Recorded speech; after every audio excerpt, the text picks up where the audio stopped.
On part 5 here, as I explained before, I broke this up in post-production.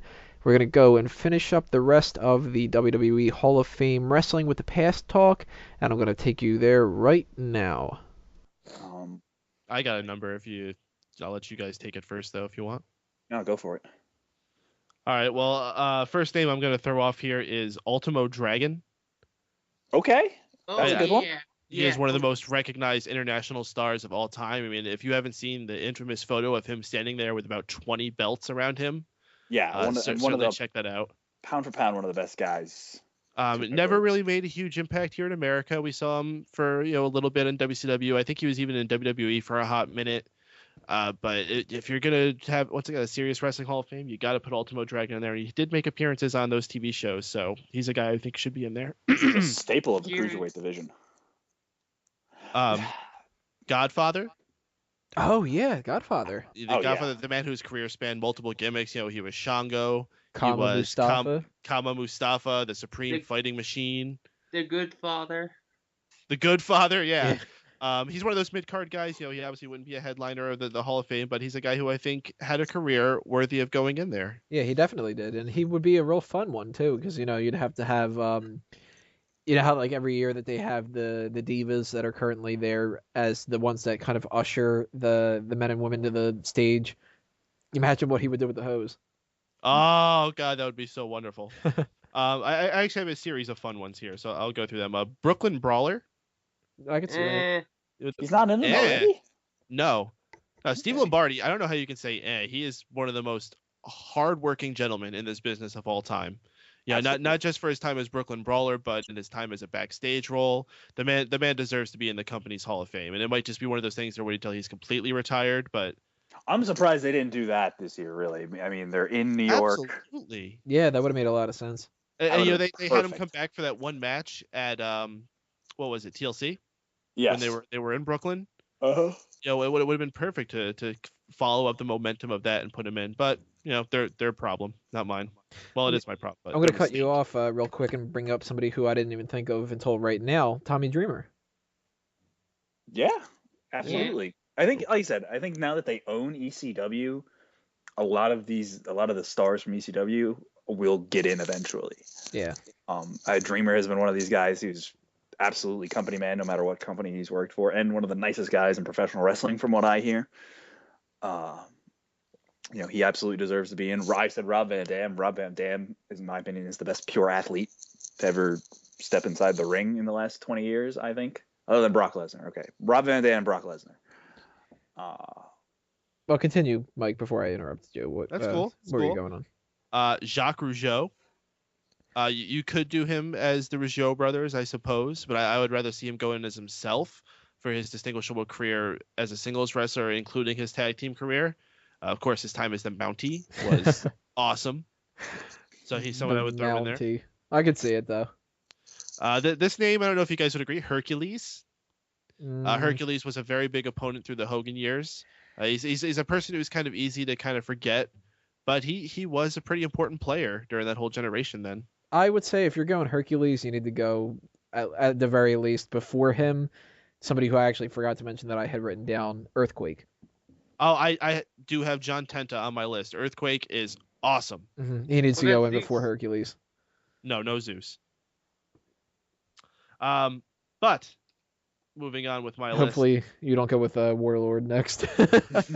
No, I had another big man on. Oh, One Man Gang. Yeah, who also did Akeem. He's another man who should be in there, absolutely. And Slick. We were talking about managers before. I don't know how we didn't mention Slick. I know why we didn't mention Slick. Okay. Well, ECW guy Taz. If we're going with ECW guys, I mean, I think Taz had one of the more successful crossovers coming into the WWE. He needs to obviously wait until he's out of TNA too. Yeah. Well, obviously. Yeah. But I'm pretty sure he's still on relatively good terms with WWE. It was an amicable split, so I think it's something that we could definitely see down the line. Dean Malenko. I forgot about Dean Malenko. A very accomplished mid-carder who has also transitioned into continuing to give to the business in a backstage capacity. I believe he was the head trainer of the Divas either at one point or still is. I don't know. Anybody know anything about that? I don't know. He might have been. It sounds like something that definitely could have happened. Ken Shamrock. Shamrock, another good choice. Another excellent crossover star and one of the biggest names in the starting days of UFC. Former He was the Intercontinental first Champion. UFC crossover to WWE. Yeah, and he was probably the most successful of all time. I mean, unless you want to count Brock Lesnar, which I guess you can. But Raven. I could see Raven. Absolutely. Yeah, I figured Brandon would agree with me on that one. Raven is someone who I think should be in there. I could see them waiting a long time to induct Raven, though. Yeah, that's someone who's going to have to clean up their own act before they.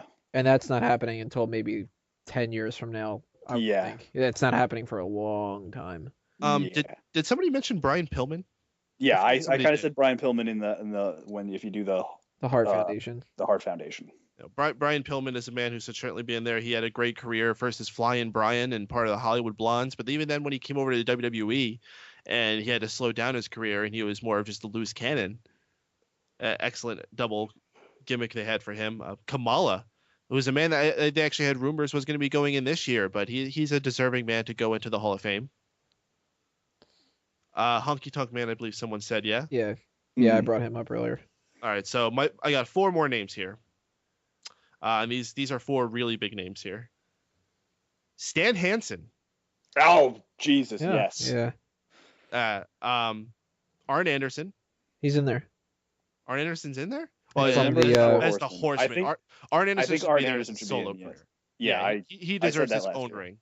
I don't know if they're going to be doing that because of the Horseman thing, though. I personally hated the idea of inducting the Horseman. It makes it all fishy now, especially because Ric Flair. We were talking about like the NWO. It's like, well, you have to choose what 4 horsemen you had. They didn't bring Mongo up there. Well, yeah, we know why they didn't bring Mongo up there, but at the same time, like, I hate the idea that they classify Ric Flair as being a 2-time Hall of Famer. That makes no sense to me at all. And Anderson deserves his own ring because he had a successful tag career with multiple tag teams with the Brainbusters and with his brother, and even just as a singles wrestler, he deserves to be in there as Arn Anderson, not as the 4 Horsemen.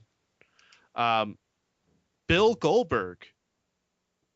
Goldberg I had written down, and then I actually crossed them off because I figured I could wait personally a while before Goldberg would go in there. I mean, he obviously made a big impact on wrestling, but at the same time, he fizzled out really quickly, too. That wasn't his fault.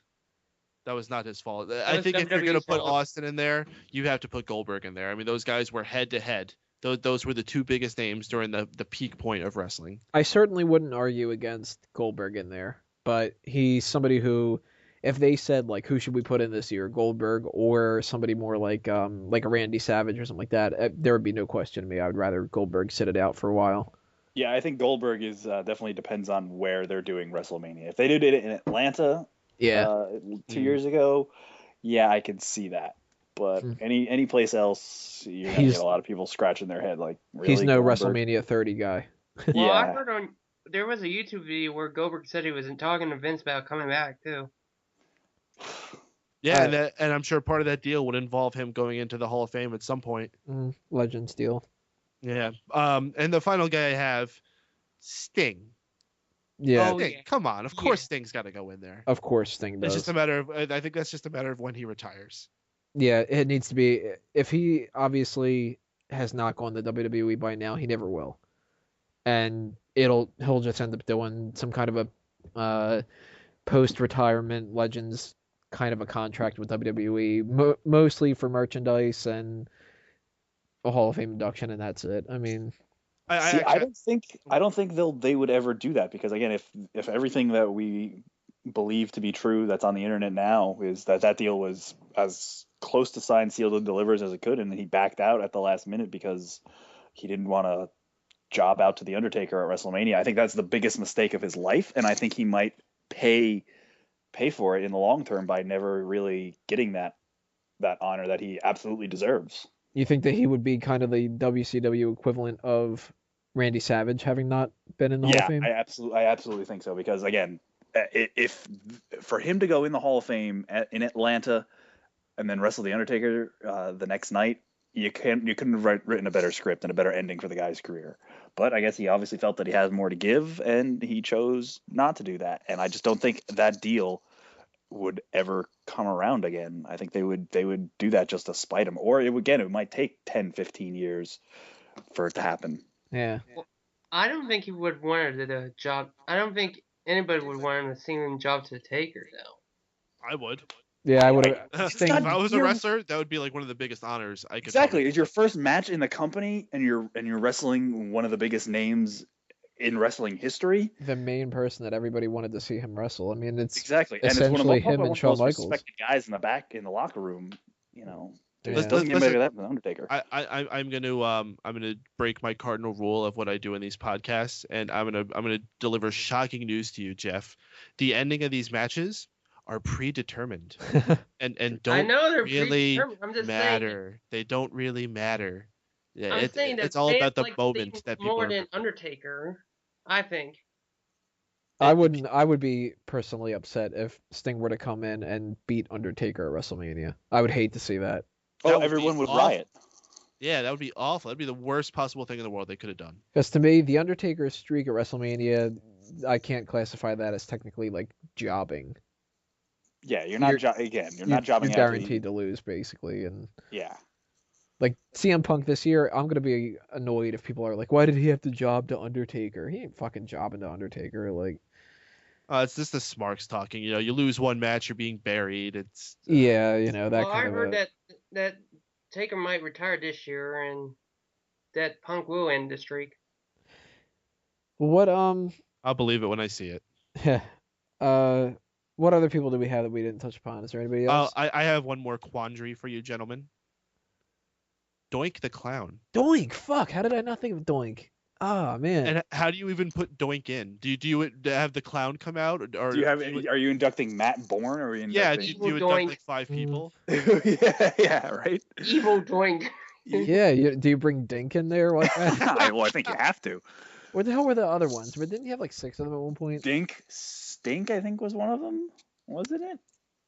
God, it wasn't like Dink, Doink, Dank, Dunk. Yeah, Like yeah. It was. Yeah, it was that that That's name. just And awkward. a midget clown. times Y. Yeah. I mean, Doink the Clown. I could see you induct him as Matt Bourne more than anything else, I guess. that means you have to acknowledge some of his early WCW stuff, which was just Well, they could Big Josh. kind of go kind of like half-ass it and do a Doink the Clown induction and induct him as just Doink the Clown Mhm. and never really talk about how multiple people played him. Yeah, They like could- just get Doink the Clown. Yeah, And just have Doink to come out like a rose and like squirt it in somebody's face and like And that's about it. Just be like, thank you, and leave. And that's it. yeah, Like, just have him come out and do a circus show. yeah, they could really do that. I could see them doing it. Yeah, Doink the Clown. How can I, they'll be like, his classic match with Crush at WrestleMania 9. Instead of giving him the Hall of Fame ring, they give him back that leg.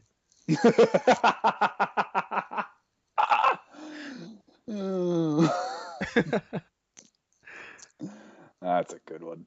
Yeah, anybody else? Anything else? I can't think of any others. We can't end this with Doink the Clown. We can't end it on Doink the Clown. I'm really trying to think of a good one. Mabel. Here's somebody who all right, this could be a good way to end it with controversy. Do you induct Eric Bischoff? Absolutely. Absolutely. Yes. I would go with yes, but When the time is right. Not now. yeah, that's the little When TNA has been firmly crushed to the ground, which will happen, then next month. 5 years. Even in the next 5 years, I'm telling you. I There's say just no year. way. Yeah, they're not lasting long. And then I say as soon as the only reason why they're still in operation now these days is because Spike TV likes that ratings block. If Spike TV finds something else to air from 8 o'clock to 10 o'clock on Thursday nights. if See you Spike later. TV decides it wants to air Ring of Honor, bye TNA. And they will decide to bring in ROH one day, I think. If not sooner. so that kind of wraps up the wrestling with the past, I guess. We really talked a lot about that kind of stuff here. I mean, this is going to be a long episode, but a good one. My final thoughts on this would be above all else, above all these names, if there's one man who needs to go in, it is Macho Man Randy Savage. Abso-friggin-lutely. Yeah, if you have to rank one of them above the others, it's Randy Savage. I couldn't even tell you who number 2 is because it's so distant from Macho Man Randy Savage. It's like I said before, you can't take the Hall of Fame seriously if a guy like Macho Man is not in the Hall of Fame. Right. And it's a damn shame that that they couldn't have done it before. Yeah, that it takes all this other bullshit to get him in. I think they got to just bite the bullet, or else the fans will rise up against him. That'll bring us into the plugs. So you guys know how plug time goes. First up, Sign Me Up initiative. Bring a Smark Out moment sign to any kind of wrestling event, be it TNA, ROH, WWE, whatever. And take a picture or video of it, send it to me, and I'll put it up on Smack Talk and on smarkoutmoment.com and give you a bunch of thanks. Check out, obviously, everything that's going to be out in the outro and all those other kind of websites and everything. And I'll just roll on to Peyton. All right, well, me and Brandon, we both come from the Keeping Kayfabe podcast, where wrestling is still real to us. Damn it! I'm just going to tell everyone to go ahead and check out keepingkayfabe.com if you enjoy wrestling podcasts, because it is a wrestling podcast. That was such an underwhelming sell. We do something a little bit different than Anthony does here on Smack Talk. If you like learning a little bit more about matches from wrestling's past, that's a little bit more what we talk about. We pick a match from the past, we go in depth about the build to it, what the match was, its significance to the history of wrestling, or if it was a bad match, then we'll laugh at it.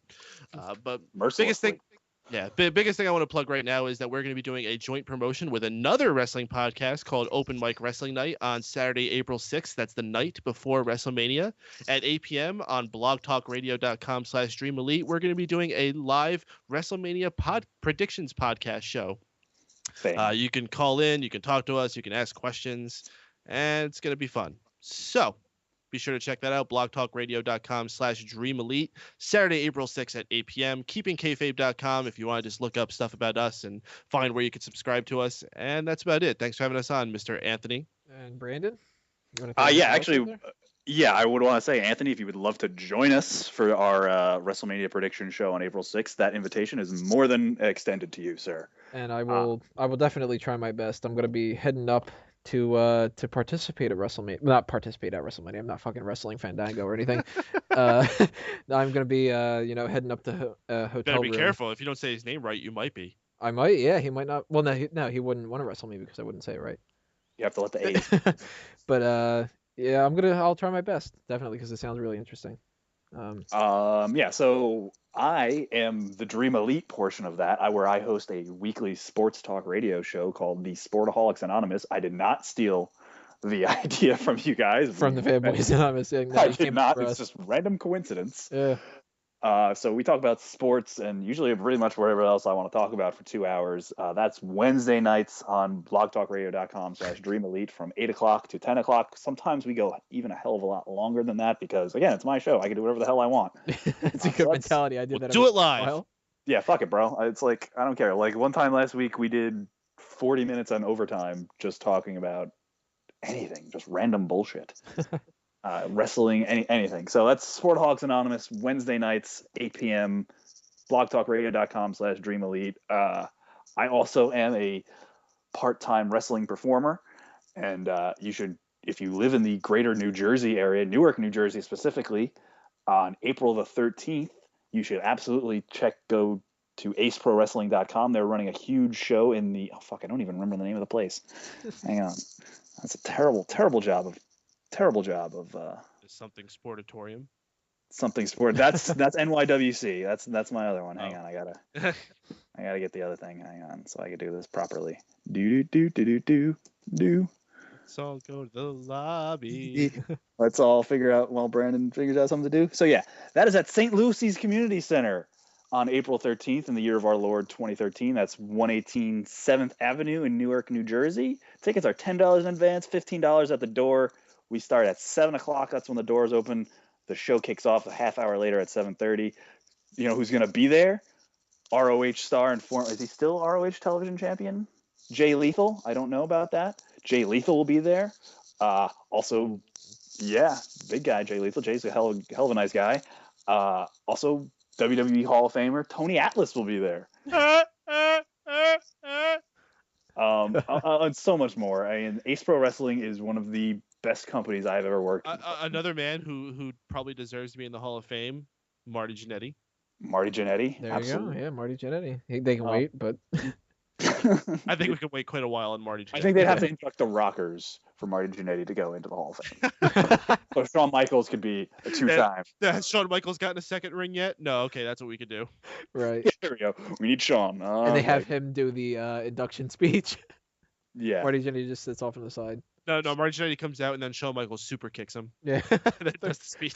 Throws him through the glass. Yeah, April 13th, St. Lucy's Community Center, Newark, New Jersey, aceprowrestling.com. Check it out. It's going to be a huge show.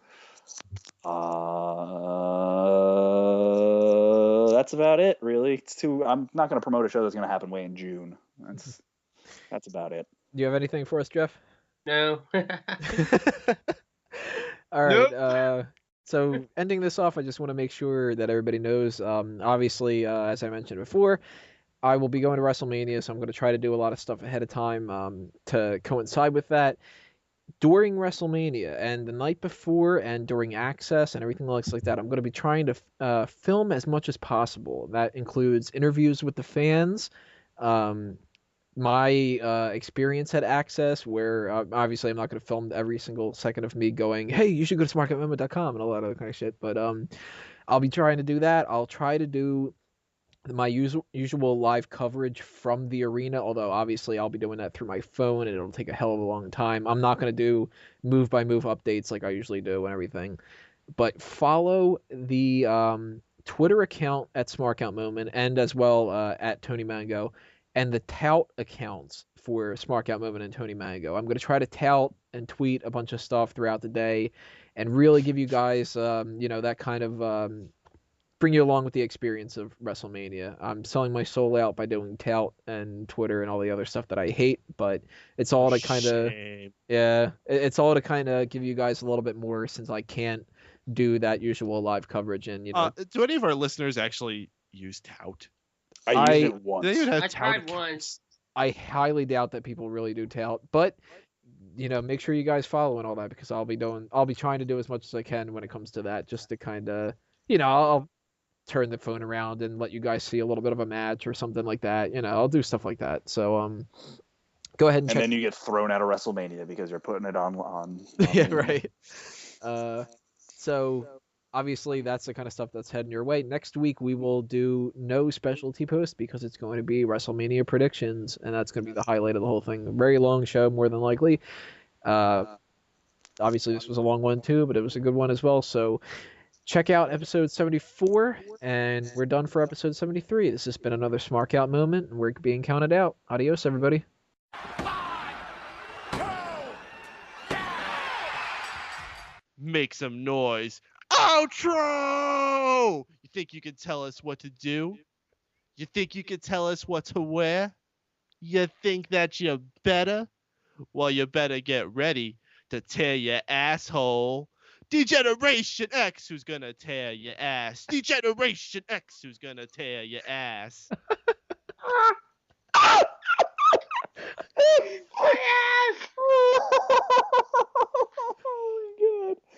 Oh, that's definitely better than mine.